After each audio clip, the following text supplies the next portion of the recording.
जैसा कि आप जानते हैं कि लुटेरी बहू के द्वारा कई शहरों में लूटपाट की खबरें मिल रही थी। आज लुटेरी बहू की गिरफ्तारी हो चुकी है और आज लुटेरी बहू को अदालत में पेश किया जाएगा। बताया जा रहा है कि इस लुटेरी बहू का असली नाम चंदा है और ये अब तक 50 लोगों से झूठी शादी का नाटक करके दूल्हों को लूट कर भाग चुकी थी। लुटेरी बहू ने इस बार शहर के एक जाने माने बिजनेसमैन मनोज को अपना निशाना बनाया था, पर वक्त रहते ही लुटेरी बहू के पहले पति मुकेश ने आकर इस शादी को रुकवा दिया।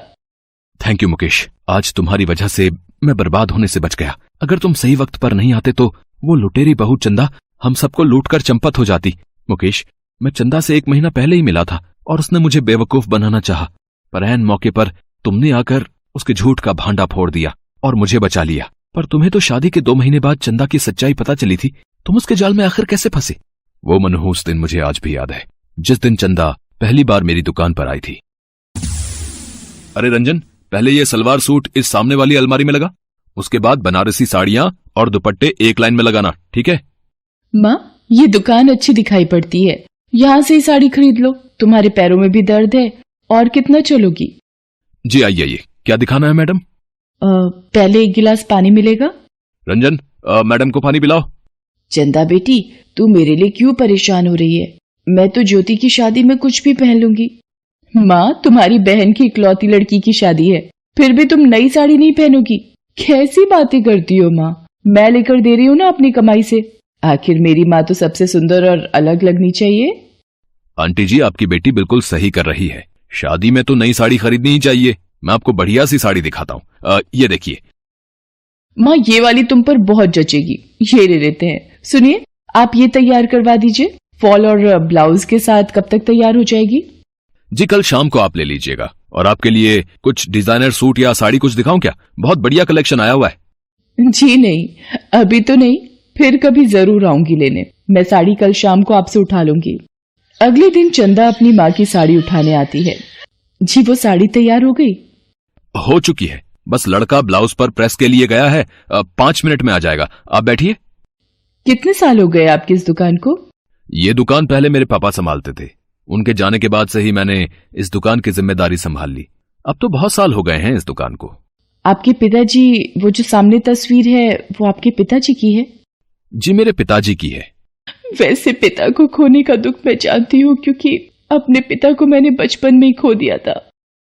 अब ये आपकी साड़ी पैक हो गई है, ये लीजिए। सॉरी, बस वो मैं शायद थोड़ा भावुक हो गई। थैंक यू, आपने एक दिन में ही साड़ी तैयार करवा दी। अब माँ ये नई साड़ी पहन लेंगी। मेरी तो कोई बात नहीं, कुछ भी पुराना। क्या हुआ मैडम, कुछ कमी है क्या साड़ी में?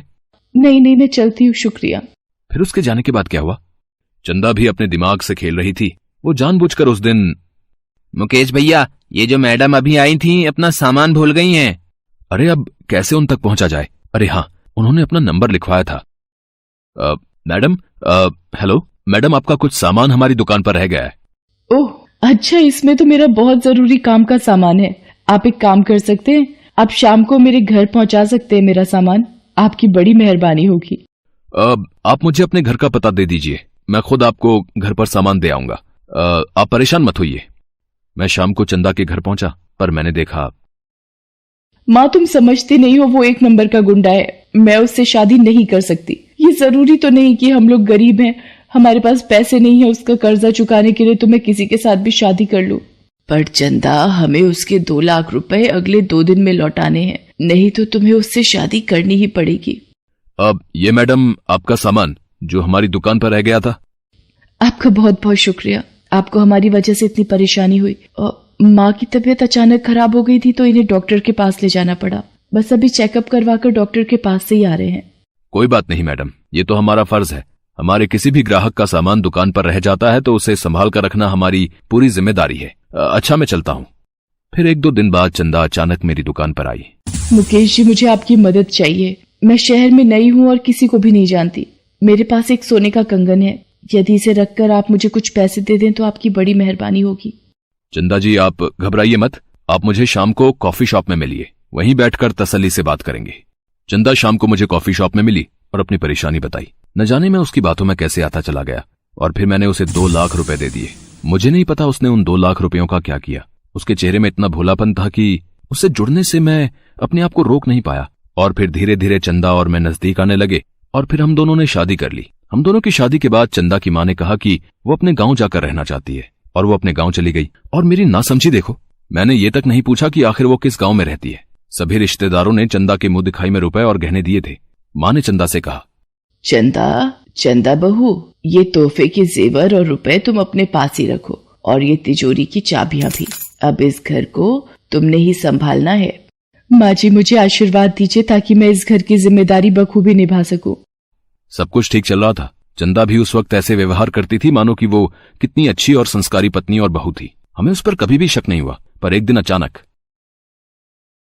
माँ कैसी हो तुम? अचानक, न कोई पता न कोई खबर। बस अचानक ही आना हुआ। तेरी दादी की तबीयत ठीक नहीं है। मैं सोच रही थी तू कुछ दिन मेरे पास गांव में रह ले, फिर दामाद जी तुझे लेने आ जाएंगे। हाँ बहन जी, आप चंदा को ले जाओ, फिर कुछ दिनों बाद चंदा फोन कर देगी, मुकेश लेने आ जाएगा। पर माँ जी, आप अकेले कैसे सब कुछ? और माँ जी, ये गहने वगैरह आप ही रख लीजिए, मैं जब वापस आऊंगी तब तक आप संभाल लीजिए। चंदा, वो तेरे चाचा की बेटी शोभा का भी ब्याह है अगले हफ्ते, तो कुछ जेवर तू पहनने के लिए ले चल। हाँ चंदा बहू, ये जेवर तुम लेती जाओ, और ये 20,000 रुपए भी खर्चे के मेरी तरफ से रख लो, तुम्हारे काम आएंगे। चंदा, मैं जल्दी ही तुम्हें लेने आ जाऊंगा। अब तो इस घर को और मुझे तुम्हारी आदत हो गई है। बस वो आखिरी पल था जब चंदा को मैंने अपने घर से जाते देखा। उसके जाने के बाद माँ और मैं बहुत परेशान हुए। चंदा का फोन स्विच ऑफ था। कोई गांव, कोई शहर, किसी जगह का पता हो तब तो ढूंढते।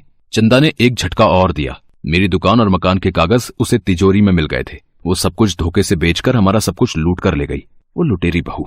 और ये सदमा मेरी माँ नहीं झेल पाई और इस दुनिया से चली गई। क्यों धोखा देते हैं लोग? क्यों किसी के जज्बातों से खेलते हुए उन्हें लज्जा नहीं आती? अपनी आप बीती सुनाते सुनाते मुकेश भावुक हो जाता है और रोने लगता है। मनोज उसे हिम्मत देता है। तुम चिंता मत करो मुकेश, हिम्मत से काम लो। उस लुटेरी बहू चंदा और उसकी माँ को आज अदालत में सजा सुनाई जाएगी और भगवान धोखेबाज को जरूर सजा देते हैं, हमेशा याद रखना। चलो, हमें अदालत पहुंचना है। मुकेश और मनोज अदालत पहुंचते हैं। चंदा और उसकी माँ को लोगों को ठगने और लूटने के इल्जाम में सजा मिल जाती है। चंदा मुकेश से माफी मांगती है, पर मुकेश अदालत से बाहर आ जाता है। शायद आज चंदा को अपने गुनाहों की सजा मिलते देख उसे सुकून था, और उसकी माँ की आत्मा को भी आज शांति मिली होगी।